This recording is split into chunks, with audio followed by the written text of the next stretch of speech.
The following podcast was a conversation with Alex Stein. Alex is a Canadian guy, originally from Toronto in Canada. He's a ice hockey coach. He's lived in 9 countries around the world, and he's also moved home 40 plus times. So he's very cultured. He's got a very good understanding of how to adopt cultures and live in different places. I hope you guys enjoy these podcasts. I'm also posting a few clips on Instagram. The tag is @wingingItLad, where I break down sort of parts of the podcast and I post little clips. If you do enjoy it, if you don't enjoy it, I'd love to hear any feedback. So go and check it out and send me a message and say if it's good or if it's bad. And also, if you do want to come and chat with me, I'm always keen to talk with other expats or even residents of Salzburg. Regardless, enjoy my conversation with Alex. Cheers, guys. Mate, once again, thank you so much for coming. Bit of a spontaneous, because So the last podcast I did was with a guy called Craig, an Australian guy. And then after that podcast, Craig messaged me and said, "Hey, I got a really cool Canadian guy that would love to share some thoughts." And then here you are. Wow. Alex from Canada, from Toronto, Canada. I appreciate you so much for coming. I appreciate you for bringing these range of beers. You got some German beers here, which thank you so much. Well, thanks for having me. And it was really nice listening to you and Craig have that podcast. And he brought a bottle of wine, and so I decided to bring you a selection of German beers to make sure that I was one-upping him. Dude, I appreciate it. 100%. With pleasure. How do you find the... I was going to ask you, how do you find the New Zealand accent, by the way? Very easy. I grew up with like Scottish and Welsh football coaches and stuff growing up, like soccer coaches. So if you can understand drunken Scots and Welsh, you can understand any accent in the Commonwealth. Dude, the Welsh and the Irish and the Scottish are not easy to understand, eh? Yeah. My dad's originally from Scotland, and his accent's basically New Zealander, but his mum's got like quite a bit of a tang to her voice. Yeah, you can sort through it. It's similar in German. You can sort through the accents, but New Zealand's actually quite easy. Yeah. Now, cool. Well, let's start off by you explaining a bit of how you ended up in. So, no, let me start first of all. So, you've lived in. This is a bit of information about you. You've lived in over 40 countries. No. 8 countries, but I've moved over 40 times moving. You've lived in 8 countries, and you've moved home over 40 times, which is how many times? 40? Yeah, it was like 43 or 44. 40 I'm not exactly sure. But not many people can say that. So this is an interesting podcast because we can not only get a perspective from Canada to Austria or Salzburg, but you kind of have like a bit of a tang from different places around the world. But my first question, how did you get here? How did you come to Salzburg? Or you live in Freilassing, so how did you get to Germany? Yeah, it was a choice that I made after I'd finished my studies, and I decided that I wanted to coach professional ice hockey. And I was working at the University of Toronto as an assistant coach and working my way up. And I was trying to crack the North American market, and I couldn't. And my brother called me and said, "Why don't you try Europe?" And so I called a couple of my mentors, and they made some calls. And I think I got a job in Switzerland in my very first season in 2001, so 100 years ago for you. I got a job in a small town in the lowest level of junior hockey in Switzerland, and I could work with a professional team in the second league. Okay. And that's how I transitioned over here, and that's where I started, and I've worked my way up ever since, and I've been here for over 20 years. That's fantastic. And what's the best part of being a hockey coach teacher? Ice hockey coach teacher. Well, at the professional level, I'll be honest, it's a little bit like a rock star and a rock star lifestyle, and really high ups and deep lows, and you have to learn to weather those. But I think the fact that I've lived in 8 countries coaching and 9 because of circumstance, that I've been paid to see what tourists pay thousands and thousands of euros and dollars to see. So I've been paid to be over here, and it's offered me an incredible life experience on top of my professional development. So it's been overall a great pursuit. Yeah, and I guess you also see you don't see the tourist. You see the tourist point of view until you live there, right? And we were talking about this before. It's like so what you see if you're a tourist in Salzburg is a lot different from what you see if you live in Salzburg, and that's the same around the world. Like you said to me, it's crazy, going to Vietnam. How do you live? How's Vietnam with the language and whatnot? Well, ultimately I was just a tourist and I just spoke English, and I was a naive, sort of arrogant person that never really appreciated the culture as much as I do now, being humbled by the experience of living in a different country. You live in the country for so long, then you start to appreciate the culture, and you're like, oh wow, the world doesn't revolve around my country and my culture. There's other people out here, and there's a lot of them. So yeah, that's awesome that you can have that touch on the world of to like experience different cultures as a resident would, in a way. I agree, and I like I told you earlier too, I have a ton of respect for you for going to a place like Vietnam and going so far outside the comfort zone. And for me, I mean, Middle Europe compared to Canada, let's be honest, is pretty much in our comfort zone. Maybe we have language and cultural differences, but nothing like the step from ours to a Vietnamese culture and language and all of that. And I think when you do look at it as a resident instead of a tourist, it is a perspective altering thing when you realize you live here and you have to go to the same store or the same restaurant more than one time, that you have a different perspective on how you approach situations. Yeah, absolutely. So can you quickly run through the countries that you've lived in, and if you could, this is a tricky question I can imagine, but maybe the most memorable memory from the countries that you've lived in or where you've lived around the world? That's actually I grew up in Canada. I was born and raised there, and at 17 I went to the United States for my my bachelor's and my master's studies, and I moved around also within the US to I think 4 different places. Then I came over here to Switzerland, then from Switzerland to Germany. Sud Tirol is Italy, but don't tell the Sud Tirol people that it's Italy, because it's not. They're very proud. And France, Austria, and now the last one was Denmark. And I also lived in the UK because of at the time my wife, now my ex-wife, but she was a teacher there in London. So I've basically been in 9 countries, and also in Switzerland I was in 7 different places. So, Austria, Austria, I was in Bregenzerwald, Dornbirn area, then in Innsbruck, and now in Salzburg. So I've had a taste of Vorarlberg and Tyrol and Salzburg. So I'm an expert at IKEA and assembling IKEA furniture and moving. But it's as far as most memorable, I mean, from a sporting perspective, you can look at the championship that we won in 2004 in Basel and the championship we won in Bregenzerwald. But so that's a Switzerland, the Swiss second league, and then we promoted the team to the first league, and then in Bregenzerwald, we won the championship of the international league at the time, which is now the Alps Hockey League. And we did that with the second youngest team and the second lowest budget, and we upset everybody on the way. It was an incredible experience. But to be honest with you, the greatest experience that I had out of all of this was watching the birth of my son. Okay. So like if we break it down to like life, my little boy is he's everything for me. And it was, if everything that I did and every path that I took led to that, then it was all worth it. Yeah. Dude, I can't relate to having a son, but I can respect that as your peak out of I guess your life. I hope it's just the awesome. First peak, not the second peak. No, like, I hope there's more, like that first peak, and that there's more, Yeah, hopefully. Not good. So we spoke before, because we were having some beers before we spoke about this.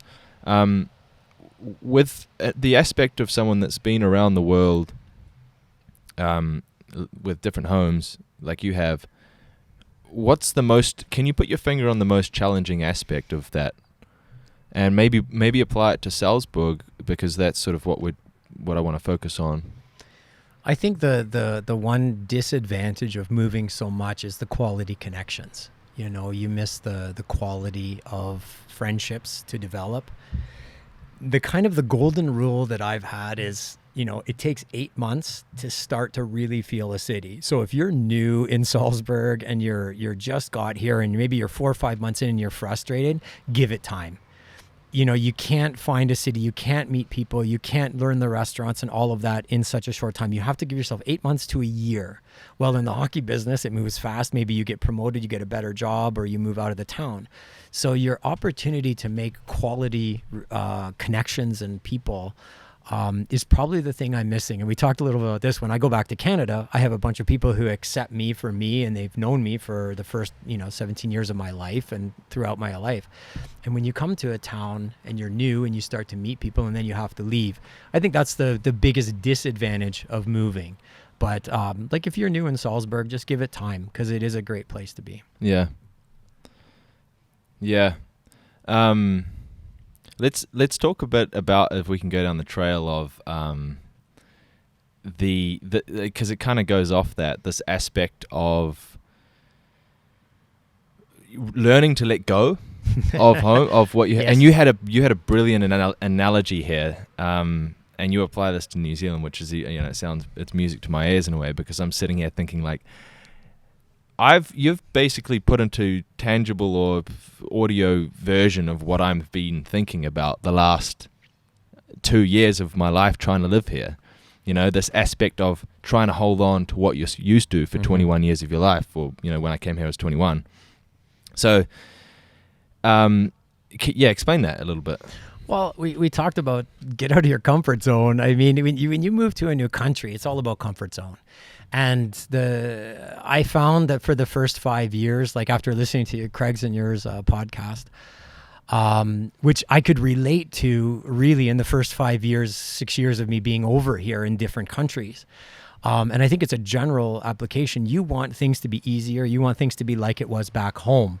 And I think it's about assimilation. There comes a tipping point where you start to realize, okay, this isn't Auckland. I have to change. And I have to adapt to the culture here. That doesn't mean give up your own identity. It just means you have to assimilate, that it becomes easier for you to function in this culture that's different from ours. And after 20 years here, I mean, I still fight it. There's times where you're frustrated, and naturally you come out and why can't this just be easier? Or why can't I find good chicken wings? And then I did find them here in Salzburg, actually at the Ice Arena. So if you're looking for good chicken wings, by Volksgarten. Yeah, by Volksgarten. Okay. Yeah, good chicken wings there. Okay. But like little things like that, just little things that make you feel like home.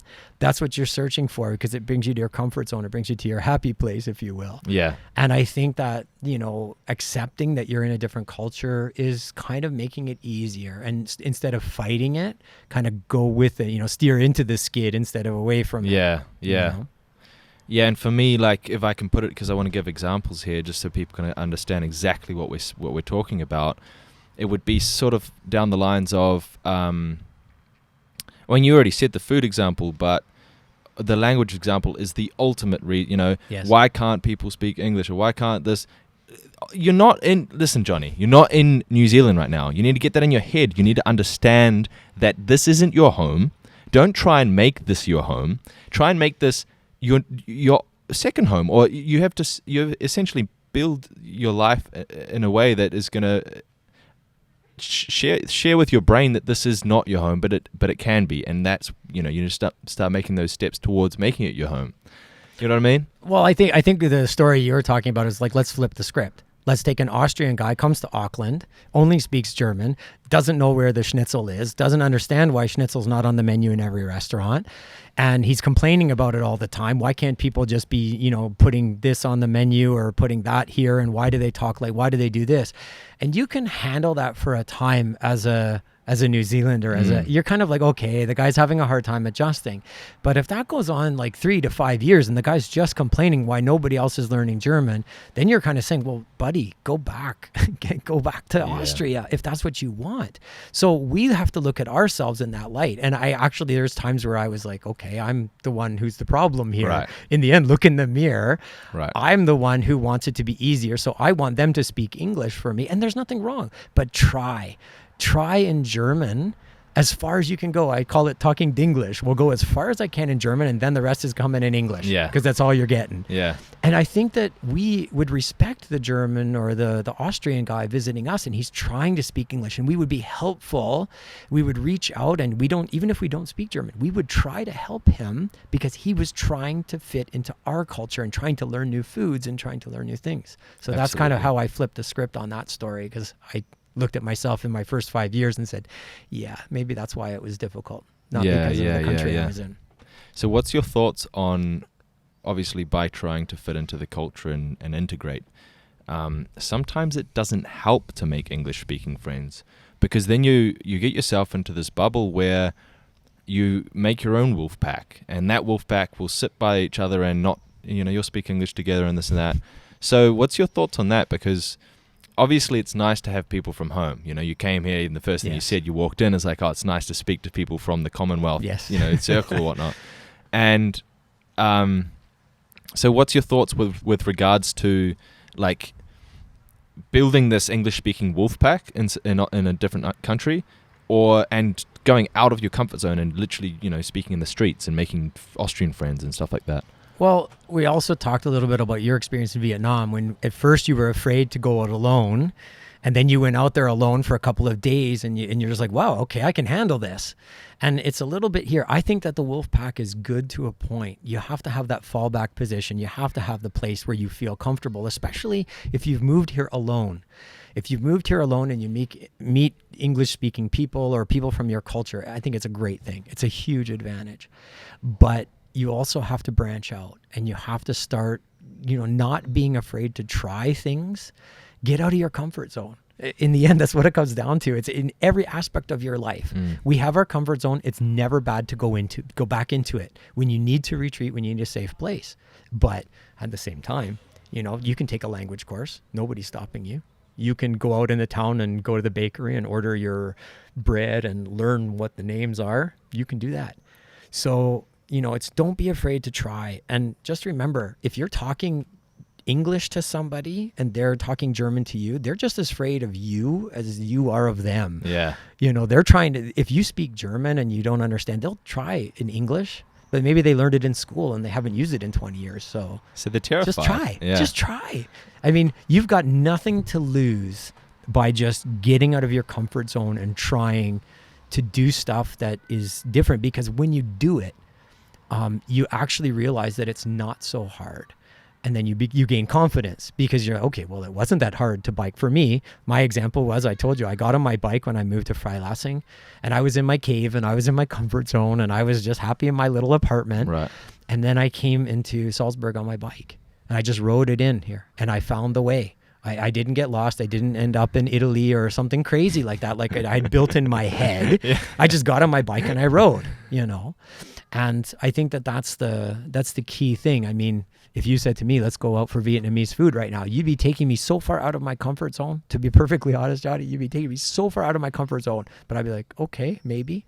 And, maybe I try and, hey, actually, this is pretty good. Yeah. And I never could believe it. So we have to have the same thing as foreigners in a different country. We have to have that same mentality. Just go for it. That's awesome, yeah. Absolutely. And it took me 5 years to figure that out. So it's not like I'm a hero who figured it out on the first day either. But after 5 years and 6 years, you start to branch out. Right. And the one thing that I think is valuable here is that you can say all of these things and you can tell people, okay, just do it.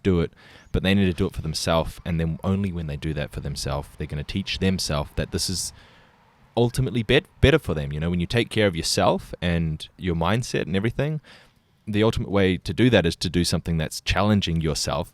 You accomplish it, and then you're going to feel better at it, and you're going to move to the next challenge. Well, the first time you drove in Munich was terrifying. The second time it was a little bit easier. The third time it was a little bit easier. You start to learn the streets. You start to learn the city. So all of a sudden, and we're just talking about driving a car. Yeah. Which you do. Okay. Do you guys do it on the other side of the road there? We do it. Yeah. Okay. Because that might be a little bit different. But I'm just talking about like you can, if you associate it with a very simple task that you're used to, then you realize, okay, I'm actually in a pretty easy place if I try. And they'll respect me for trying it back. That's very good. Very good advice.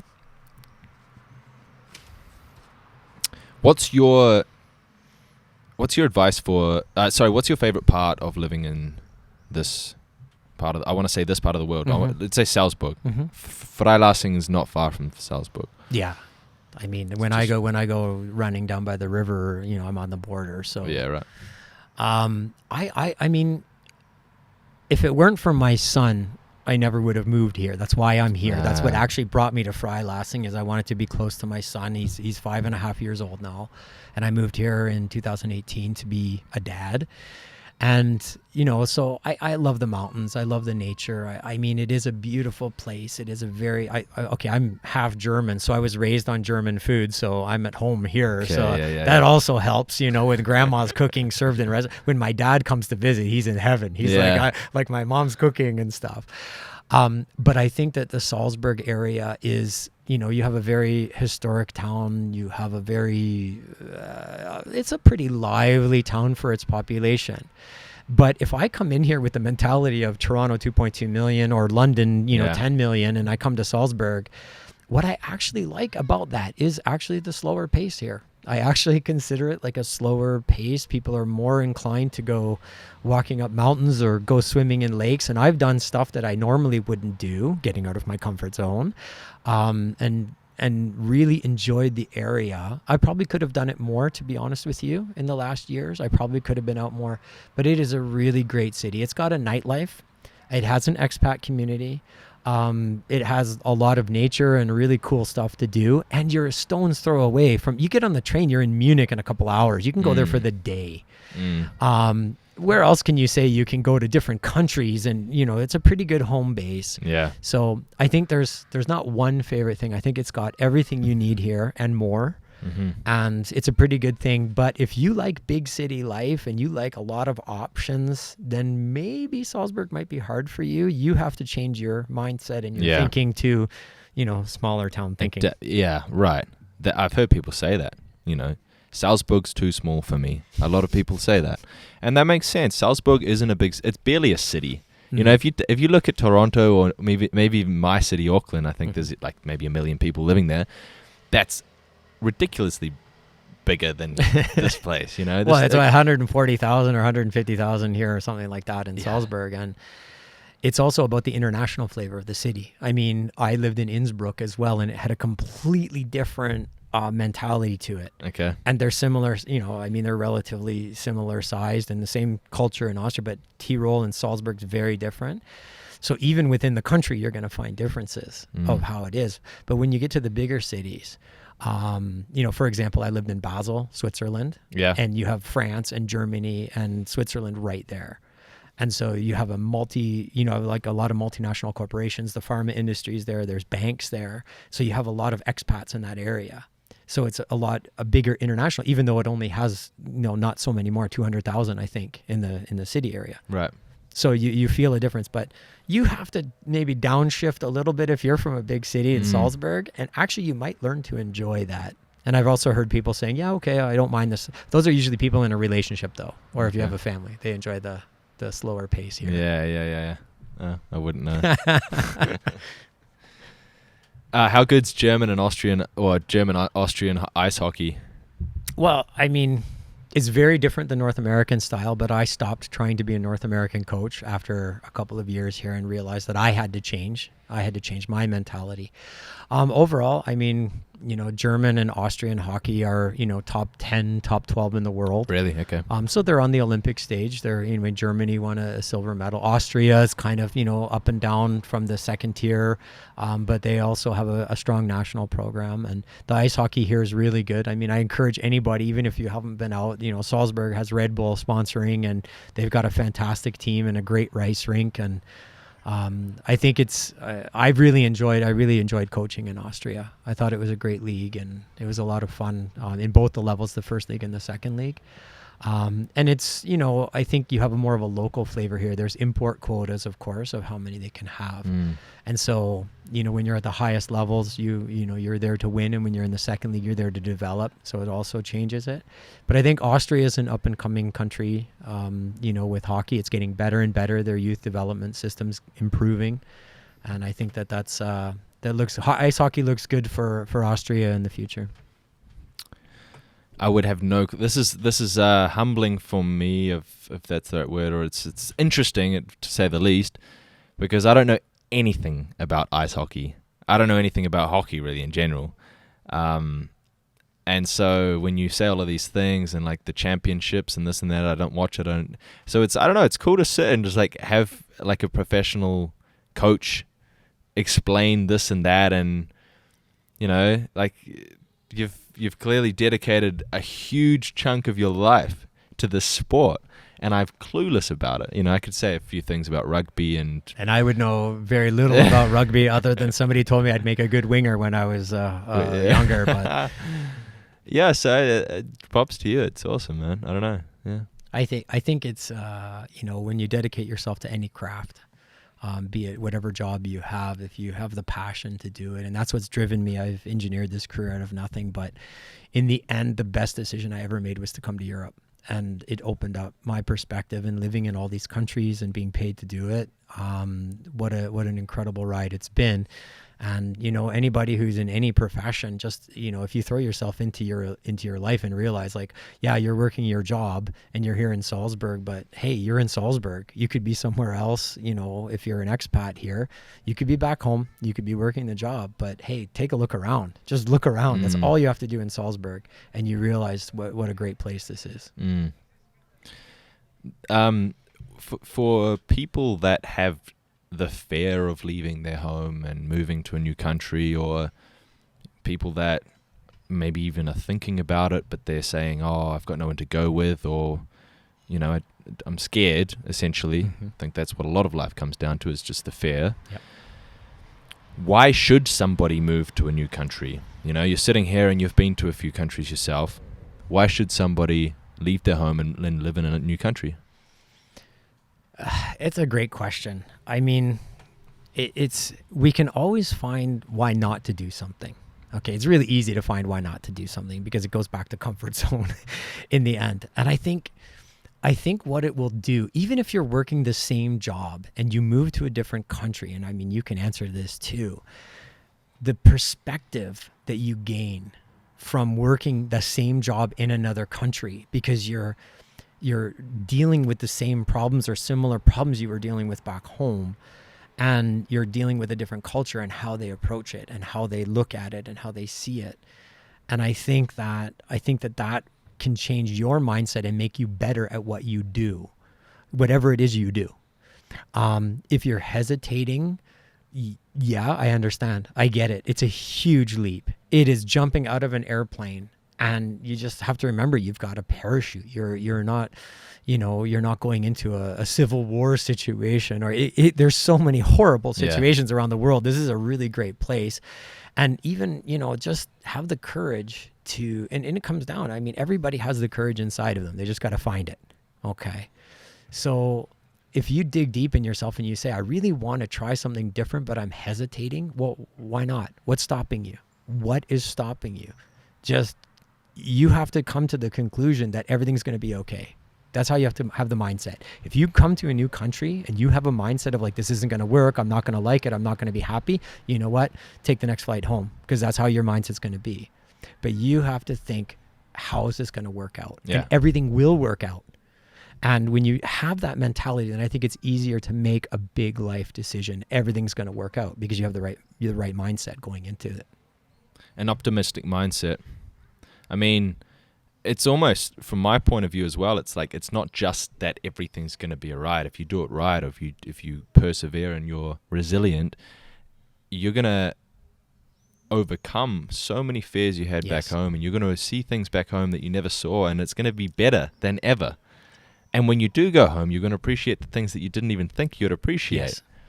I mean, for me, if I went home right now, I would never, ever, ever underappreciate a beach in my entire, like, ever again. Yeah, dude, it makes you grateful for sure. Like the fact that I can just get on a boat and go fishing with my dad. Like I haven't seen my dad in 2 years. He was my best friend growing up. We did everything together. Yeah.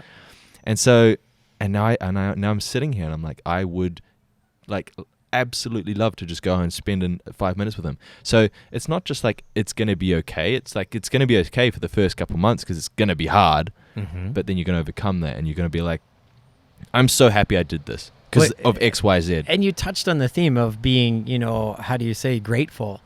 It does bring a different perspective to you, and you're very grateful for what you have back home after you've left it. Yeah. And in the end, it's not just it's going to work out, but you also have to you're going to make mistakes. It's not going to be easy, but you have to allow yourself to make mistakes and allow yourself to grow from those mistakes. I mean, that's how it should be in life. That's all about your mindset. So it's going to work out, has to be your mindset. I'm going to make mistakes, and I'm going to be okay with making mistakes, and I'm going to learn and grow from it. And then when you do that, you come here, you have success, and you're gonna find a part of you, and that's in the end, it's self-discovery. You're going to find a part of you by working in another country that you didn't even know you had. I don't really have too much more to ask you, but I'd love to, if you have any questions or if you anything that you want to say. Well, again, I draw on, your experience in Vietnam. To me is like mind-boggling. Like, I got out of my comfort zone and I went to Middle Europe. Okay, like let's be honest, moving from a Commonwealth country to London, England was the easiest transition I ever had. Moving into France, where at least I had the basis of my school language of learning French, was also okay, and culturally I fit in. Moving to Germany and Switzerland was a little bit different for me, but I think Vietnam blows my mind. So what did you take from that out of the Vietnamese experience that you can relate to Salzburg? When I left New Zealand, I was 0.5% of the person I am today, I feel like. I left New Zealand, with the mindset that I'm entitled to things, that I think I deserve things, And I went to Asia, and I still had that, I had still had that because I was hyped, I was traveling with my backpack, and everyone's speaking English, and like everyone's telling me, oh, you're from New Zealand, I love New Zealand. Everyone says that, but I don't deserve that. Mm-hmm. Why do I deserve anything, And so, and then I went through Asia, and it kind of taught me that the world is not what you think it is. The world it can be full of love and passion, but it can also be dangerous. You can get your phone stolen from your hand, and you can be stabbed on the street, if you don't do the right thing. And I had that touch, but the ultimate thing that I learned from Asia was that you need to be confident. You need to be yourself. I went through from backpackers to backpackers, and I was with Maria most of the best times, I would say. And every single person I walked up to, I would slowly become more and more myself, Johnny Bolchin. Mm-hmm. And then I realized that this person's not judging me. They are respecting who I am fully, and that grows a little bit, each person you meet.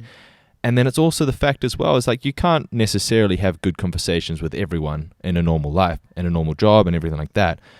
But when you're with people that are also like-minded, they leave their home and they also want to have a worldly experience. They want to see the world. They want to go and see something after they graduate. Or maybe, like I said before, maybe they had a midlife crisis and they're just looking for something else. They're all looking for adventure. They're not judgmental. They're not looking to put you down when you walk up to them. And so that's something I learned as well, is that I need to be confident in who I am, and I can't be scared, because at the end of the day, I mean, it comes back to, like, why should we stay in our comfort zone? Like, there is no, like, I mean, other than it feels good in the moment, which essentially you could feel better if you didn't, but you don't need to stay in your comfort zone. I think it's better if you leave your comfort zone, you be confident in yourself, and you do what you want to do. And that's the main thing that I learned from those countries. But I still think I learned more from being here. Well, how did you apply those lessons? Now, we talked about the difference between tourist and resident, but you also talked about how you applied those experiences in Vietnam to here. Like, like you changed your mentality, you changed your perspective, you changed your mindset when you came here. But what was it that you drew from Vietnam that you applied here that's brought you success? The main thing that I would put my finger on, when you get your life in a routine, you slowly fall back to bad habits. I believe, I think. Yes. So when I started working again, and I started, going to the gym and being nervous to because this is like we said. Also, when you are living in a country, it's different from being a tourist. Like I said before, right? You're now scared of saying something wrong at the bar down the road because now you live in this country. Yes. You're going to be back there, man. You're not, you're going to see these people again. Oh, here comes this guy again, right? Yeah, 100%. And you don't want to be that guy. Yeah. And so I started having that. But when I came here for the first time, I had that confidence and that mindset. And that's why I think ultimately I came to be with Maria, because I sent her a text. I said, hey, I'm going to come to Austria. She's like, what? Really? No, surely not.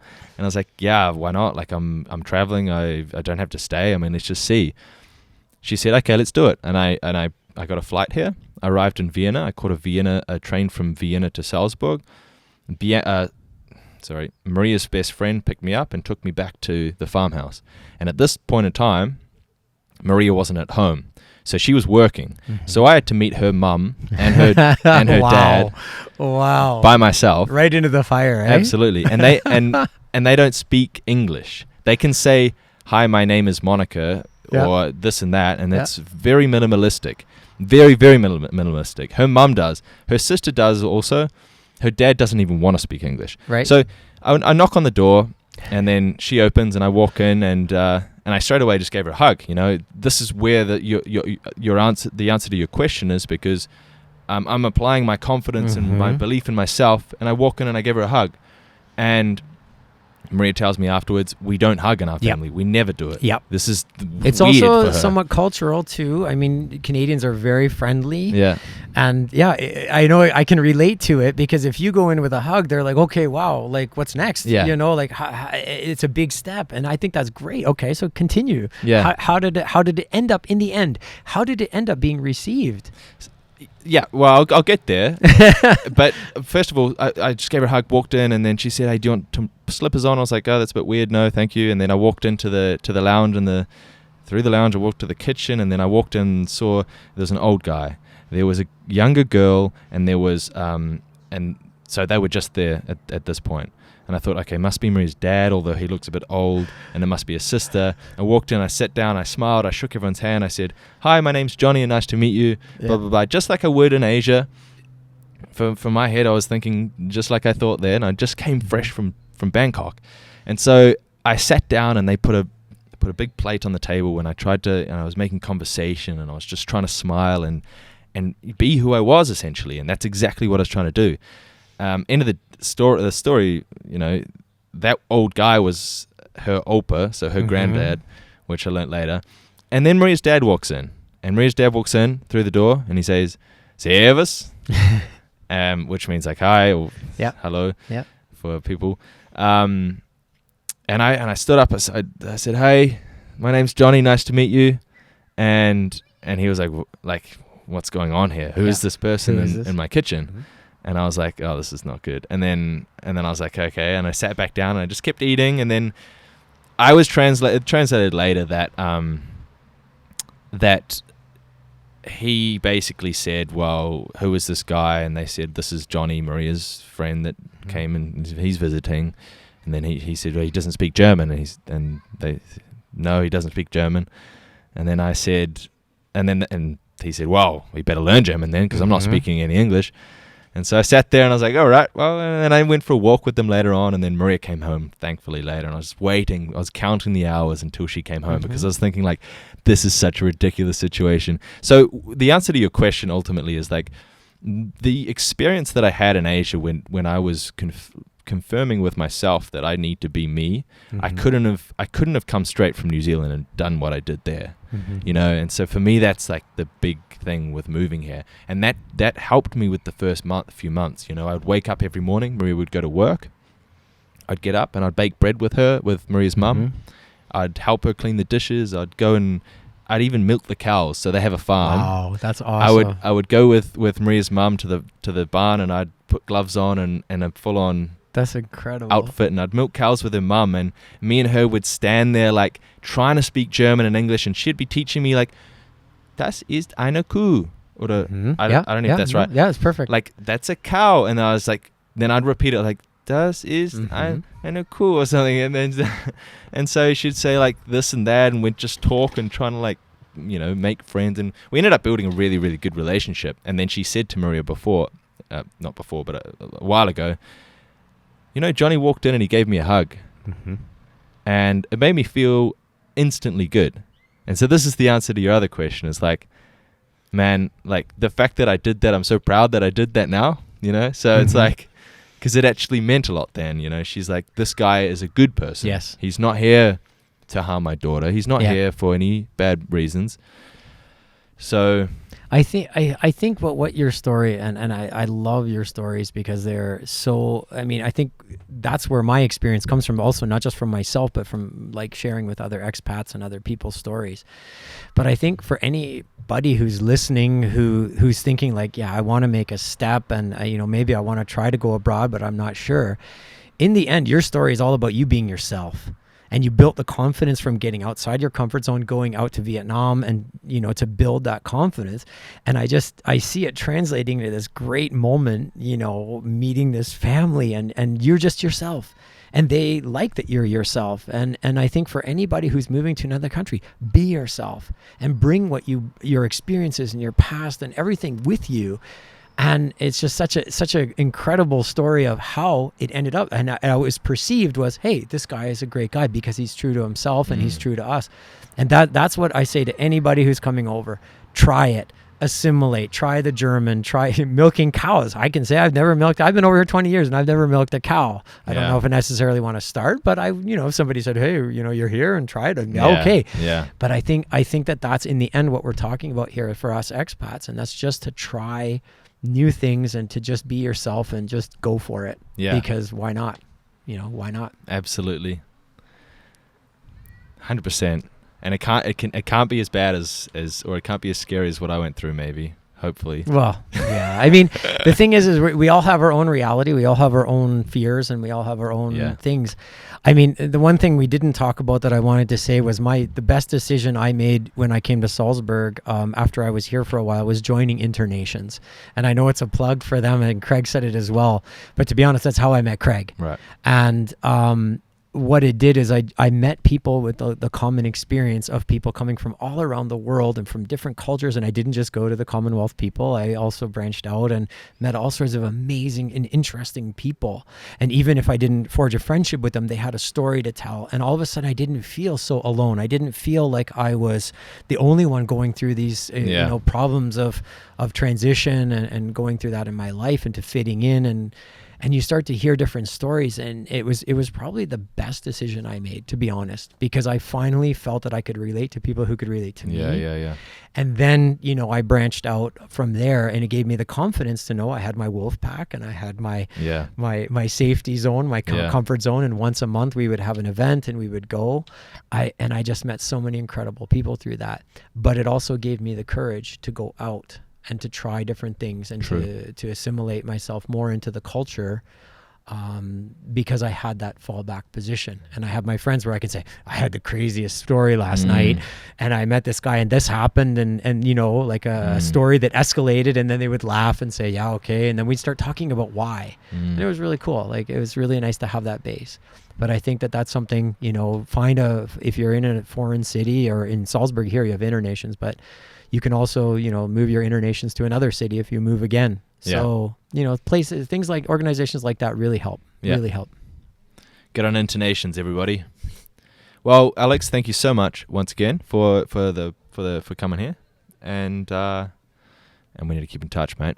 It was my pleasure, and thanks again for having me. And I learned a lot today, so It was much appreciated. Awesome. All right. Cheers, everybody. Actually, well, I can cut this in. Do you want to? Okay, I'll cut this out. Fuck. 3, 2, 1. If people want to get in touch with you, for hockey or anything really, I mean, if you whatever, how do they do that? Well, I have a website, alexstein.net. That's the easiest way to find me, and through there I have contacts through my Facebook or through Instagram or Twitter or Perfect. stuff like that. But anybody has any questions or anything, please email me, and I'd be happy to help anybody who's moving to a new country and has questions and fears or whatever. And 100%. So Alex, AlexStein.net. Yes, alexstein.net. Beautiful. Alrighty, cheers everybody.